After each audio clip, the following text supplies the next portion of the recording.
بسم الله الرحمن الرحيم يا أيها المدثر قم فأنذر وربك فكبر وثيابك فطهر.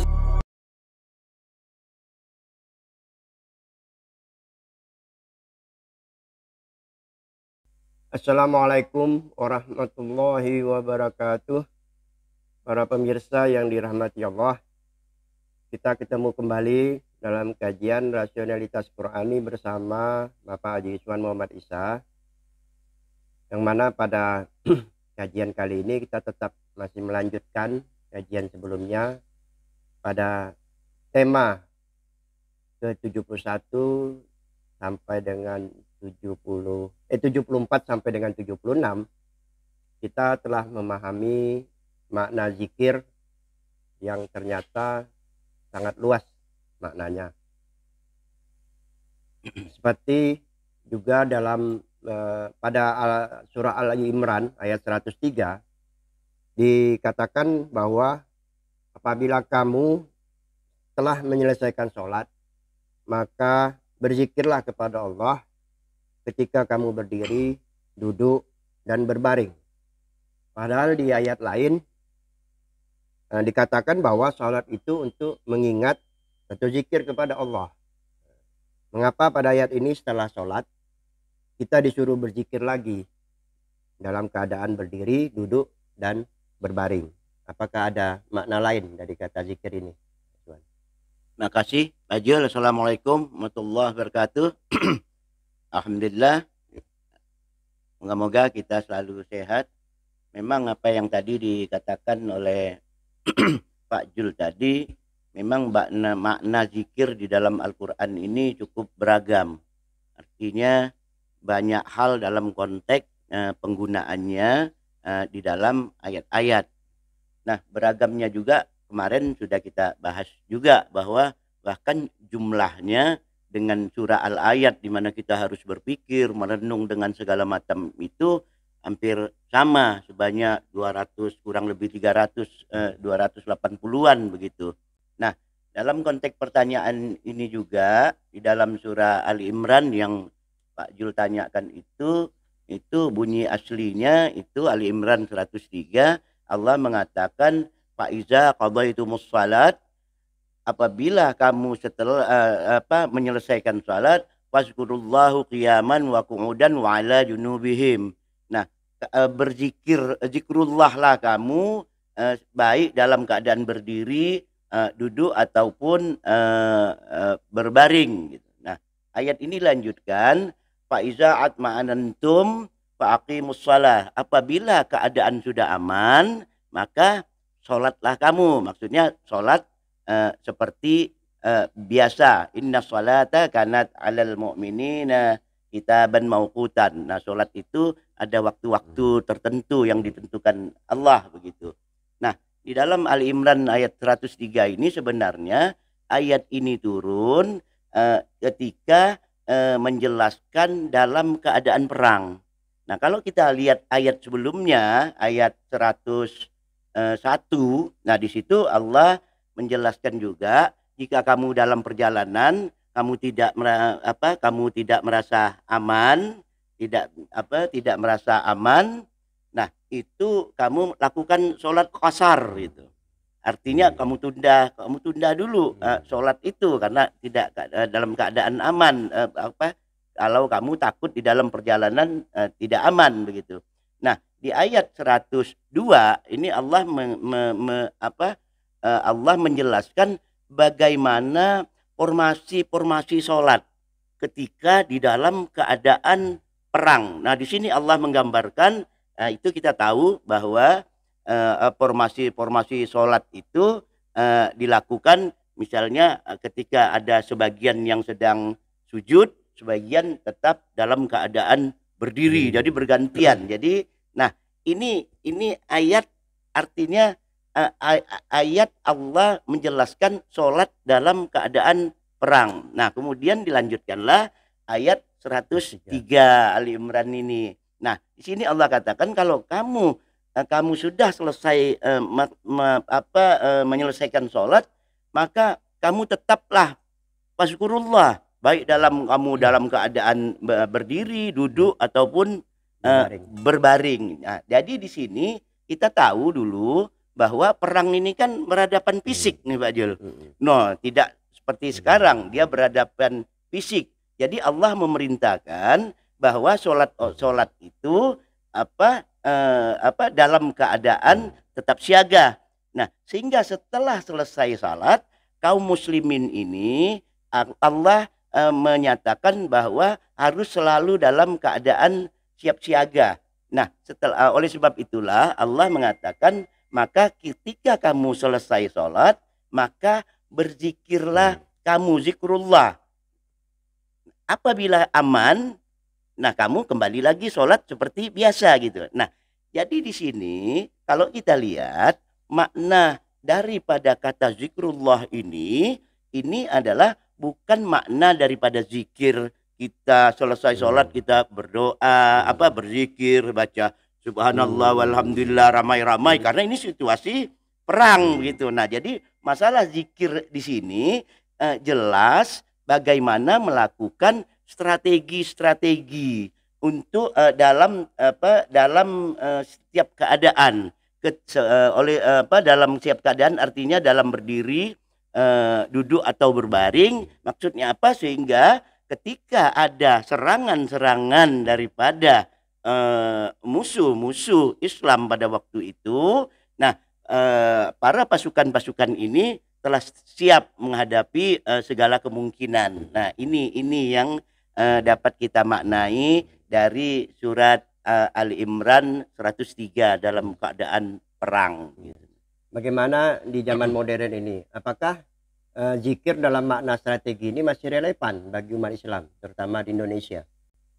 Nah, kalau kita lihat secara fisik sekarang, secara umum kita kan tidak di dalam keadaan perang. Kita tidak lagi dalam keadaan perang secara fisik seperti di medan perang dengan segala macam tadi. Namun secara substansi perang ini tetap berlangsung, apalagi di dalam alam modern ini. Perang ini terus berlangsung dan tidak akan berhenti karena musuh-musuh Islam ini tidak akan berhenti mengganggu atau membuat supaya kita mengikuti apa-apa yang dikehendaki. Kan ada ayat yang menyatakan dia tidak akan berhenti untuk menghadapi itu gitu.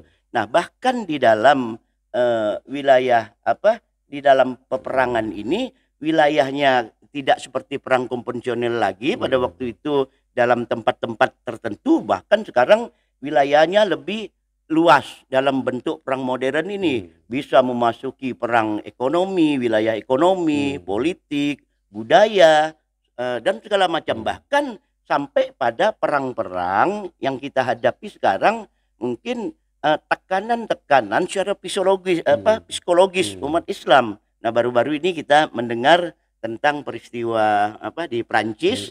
Nah, bagaimana Prancis telah mengadakan tanda kutip perang secara terbuka. Perang secara terbuka dengan kemarin itu kasus kartun penghinaan terhadap Rasulullah Shallallahu Alaihi Wasallam, sehingga menyebabkan bergolaknya terutama kemarin kalau kita lihat dari media massa di Arab di mana segala itu membuang produk-produk Prancis sebagai protes daripada apa yang dilakukan oleh Prancis.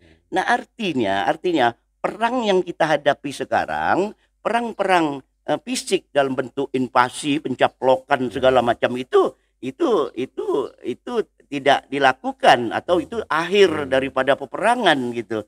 Nah, tapi yang dilakukan ini dia perang secara lebih luas lagi. Dia perang dalam segala aspek-aspek. Jadi perang modern ini yang dulu tujuan perang pertama perebutan wilayah, sekarang terbalik. Nah, mereka menguasai dulu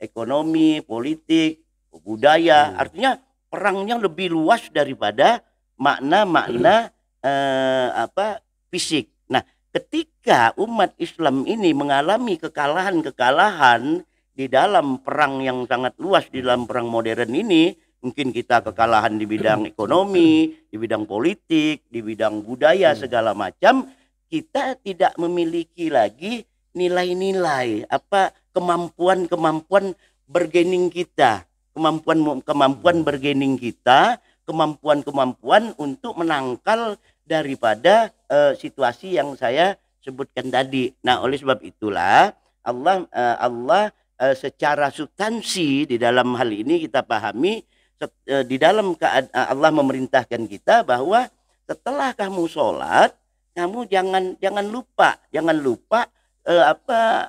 tetap dalam strategi, mengatur strategi itu sehingga kita tidak tidak terjebak di dalam dominasi.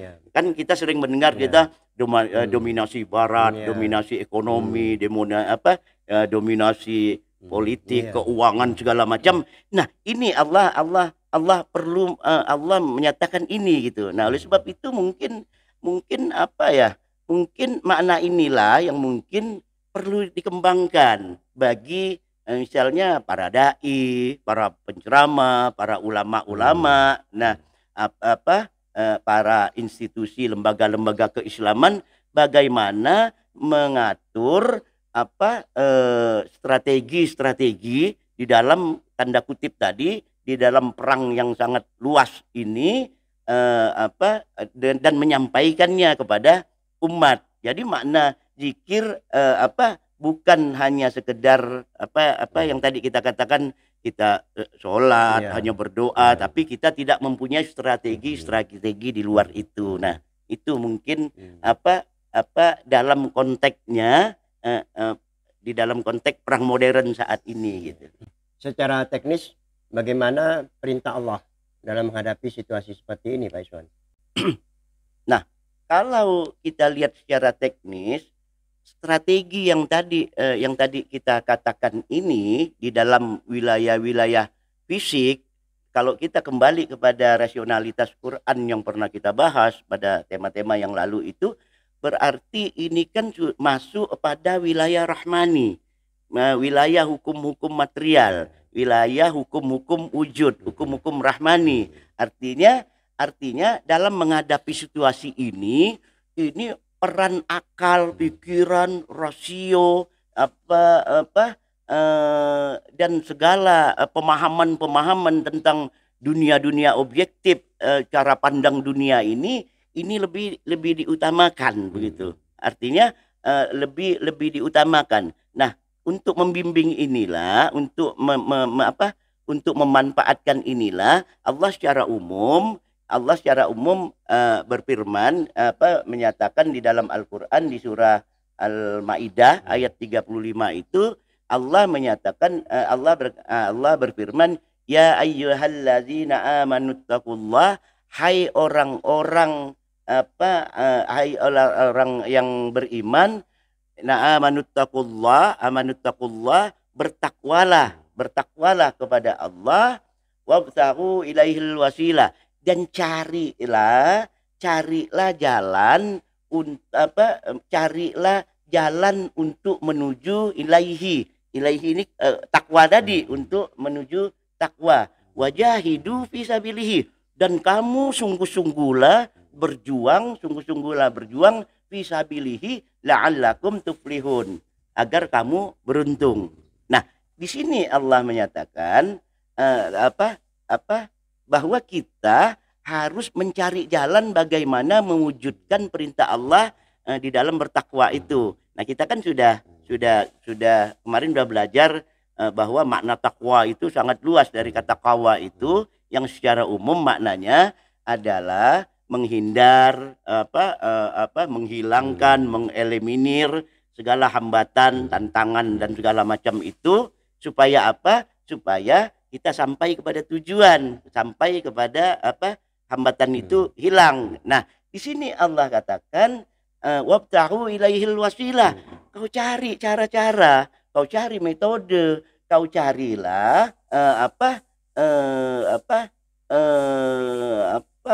wasilah-wasilah, wasilah-wasilah, strategi-strategi melalui hukum-hukum rahmani yang disampaikan oleh Allah. Nah, kalau kita kembali misalnya tujuan awal, salah satu tujuan awal kedatangan Rasulullah Shallallahu Alaihi Wasallam itu Allah katakan wa ma arsalna ilai illa rahmatan lil alamin. Nah, Allah mengatakan bahwa Rasulullah dikirim oleh Allah ini untuk rahmat sekalian alam. Nah, kita tahu bahwa kata rahmah ini, rahmatan ini melahirkan derivasi Rahman dan Rahim. Nah, Rahman dan Rahim. Nah, Rahman inilah yang berbicara tadi yang saya katakan hukum-hukum rahmani ini hukum-hukum sebab akibat. Nah, sedangkan hukum-hukum rahimi ini hukum-hukum dalam makna subjektivitas Allah, dalam makna petunjuk dengan segala macam. Nah, untuk mencapai inilah Allah memerintahkan kita untuk mencari jalan, strategi-strategi agar kita terhindar dan terjebak tidak terjebak di dalam dominasi pihak-pihak yang ingin menekan Islam. Artinya, jadi maknanya bukan hanya sekedar kita dalam makna hukum-hukum rahimi zikirnya. Nah, dalam konteks ini zikir ini dia masuk dalam hukum-hukum rahmani, bagaimana mengatur strategi. Kalau zikir dalam hukum-hukum rahimi, nah zikir yang tiap hari kita itu dengan bacaan tertentu, subhanallah, walhamdulillah, itu duduk betul, tidak keluar dari masjid, tidak melakukan apa-apa, kita hanya berhubungan dengan Allah. Nah, kalau ini hanya kita kembangkan, kita wujudkan,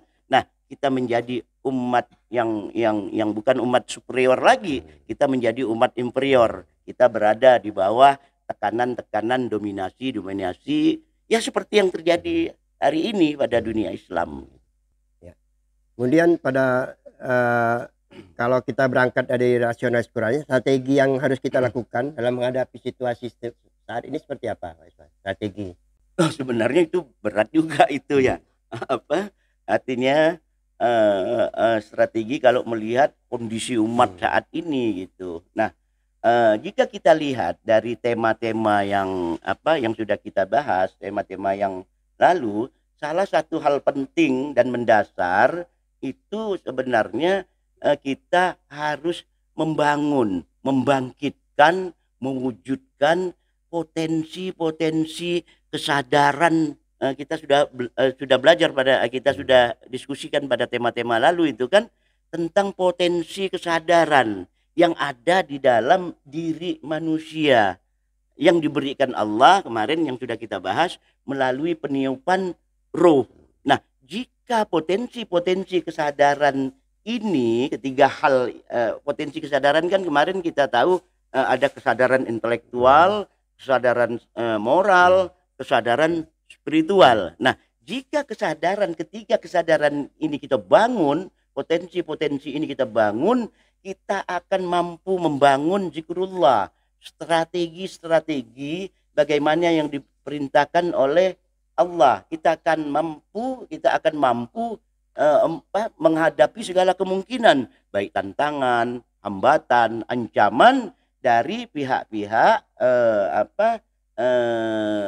yang membenci Islam yang tidak akan berhenti, kata Allah, sampai dia bisa menguasai. Ini dijelaskan di dalam Al-Quran gitu. Nah, tapi selama ini kalau kita amati, mudah-mudahan salah gitu. Selama ini kalau kita amati, saya amati, umumnya kita tahu, pada umumnya, tidak semua, tapi pada umumnya para ulama-ulama kita, para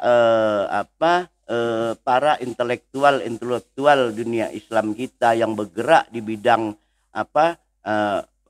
di bidang dakwah, di bidang pengajian dan segala macam itu hanya memfokuskan pada nilai-nilai kesadaran spiritual, bagaimana berpuasa sunat, bagaimana ini penuh. Kalau kita lihat di WA di mana itu isinya semua selamat tahajud, selamat. Tadi tidak ada pengembangan yang ada hanya spiritual dan sedikit moral dalam makna sempit begitu. Tapi kalau kita lihat tidak ada sama sekali, bukan sama sekali, tidak ada apa ya, sangat sedikit sekali orang yang punya semangat misalnya mengkaji ilmu pengetahuan seperti atau kita ambillah misalnya naik siapa? Zakir Naik.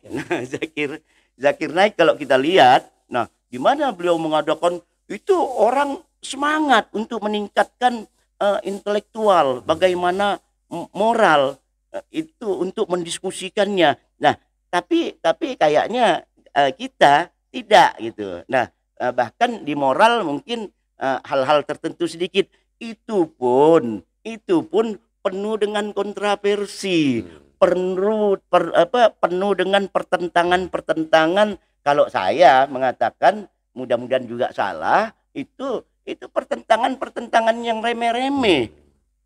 Memang yang dibawa nama besar ini Sunni, Syiah, Aswaja, Salafi, terus apalagi itu. Nah, itu sebenarnya nama-nama besar, tapi yang dipertentangkan ini coba kita lihat seluruh media massa itu seluruh alat dunia maya kita itu isinya tiap hari hanya maulid, tahlil, ziarah kubur. Itu pertentangan yang sebenarnya remeh-remeh tapi dibuat besar dan menjadi meruncing. Nah, ini di dalam enteren kita gitu, di dalam enteren kita gitu. Nah, oleh sebab itu saya berpikir apakah perlu nih sebuah kementerian atau lembaga institusi yang mengurus khusus bertanggung jawab terhadap kesadaran umat. Bagaimana ada institusi yang mengurus kesadaran umat begitu, sehingga umat yang tadi di dalam bisa dipersatukan. Memang ada sih Forum Umat Islam Indonesia, Majelis Ulama, itu kalau kita lihat belum efektif, atau itu yang diefektifkan begitu. Karena di dalam benak kita juga ini dalam teknis saja udah beda gitu. Anak saya mungkin sekolah misalnya di Eropa, Amerika, anak Pak Jul sekolahnya di Arab gitu.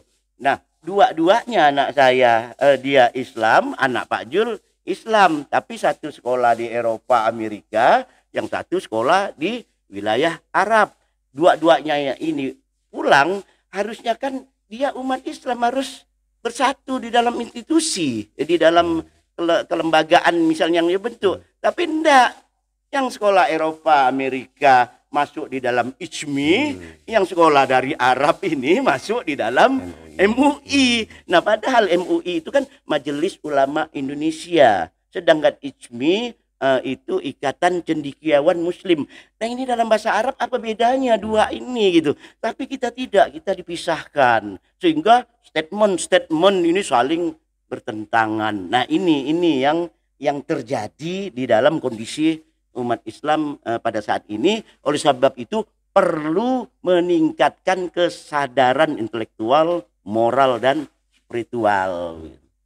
Apa kesimpulan yang dapat kita tarik Pak Iswan dari kajian kita kali ini?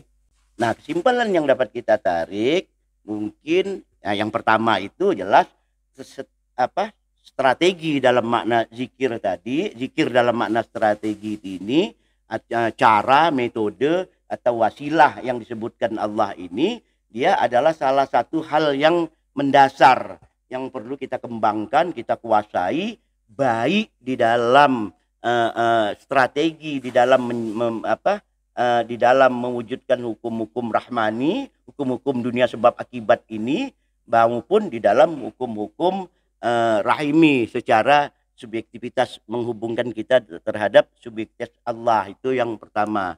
Yang kedua, para pemegang otoritas keagamaan, baik secara individu, kolektif maupun kelembagaan-kelembagaan, ini perlu menyampaikan kepada umat bahwa hukum-hukum rahmani ini sama pentingnya dengan hukum-hukum rahimi gitu. Artinya beribadah tanda kutip dalam makna ritual itu sama pentingnya kesungguhannya dengan tanda kutip tadi ibadah, katakanlah ibadah sosial, ibadah di dalam hukum-hukum wujud, hukum-hukum wujud ya, ini hukum materi ini begitu. Nah, yang terakhir mungkin yang ketiga, ini cuma pendapat pribadi saya aja, perlu suatu kelembagaan yang representatif lah, enggak yang satu ISMI, yang satu MUI gitu.